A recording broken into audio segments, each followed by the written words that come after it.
বসুন্ধরা গ্রুপের chairman sir উনি সব সময় তরুণদের সাথে ছিলেন। বসুন্ধরা গ্রুপ তরুণদের সাথে এখনো আছে। আসসালামু আলাইকুম, আপনারা সবাই কেমন আছেন?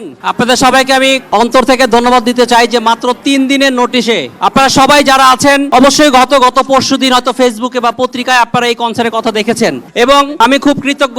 আমি আমার পক্ষ থেকে এবং বসুন্ধরা গ্রুপের মাননীয় চেয়ারম্যান আহমেদ আকবর সোবহান স্যারের পক্ষ থেকে আপনাদের সবার কাছে কৃতজ্ঞতা জানাচ্ছি যে মাত্র 2 দিনের নোটিশে এইখানে আপনারা প্রায় লক্ষখানিক লোক এখানে একত্রিত হয়েছেন। এবং আজকে আমি আমার চেয়ারম্যানের পক্ষ থেকে বসুন্ধরা গ্রুপের চেয়ারম্যানের পক্ষ থেকে আপনাদেরকে আরেকটা ঘোষণা করব, সেটা হচ্ছে ঈদের পরে আমরা আরেকটু সময় নিয়ে এর চেয়ে আরো বড় একটা কনসার্টের আয়োজন করব।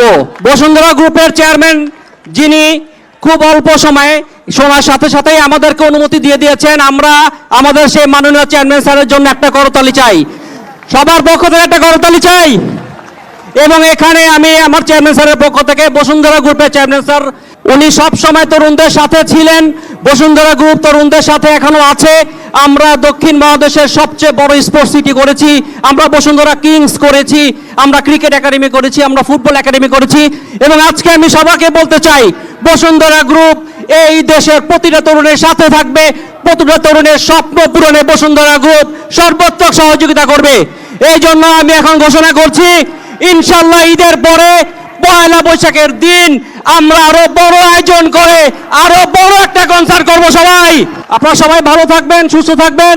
আমার মাননীয় চেয়ারম্যান স্যারের জন্য দোয়া করবেন যাতে আল্লাহ ওনাকে সুস্থ রাখেন, আরো বেশি দিন হায়াত দেন, উনি যাতে আমাদের সাথে থাকতে পারেন। ধন্যবাদ সবাইকে।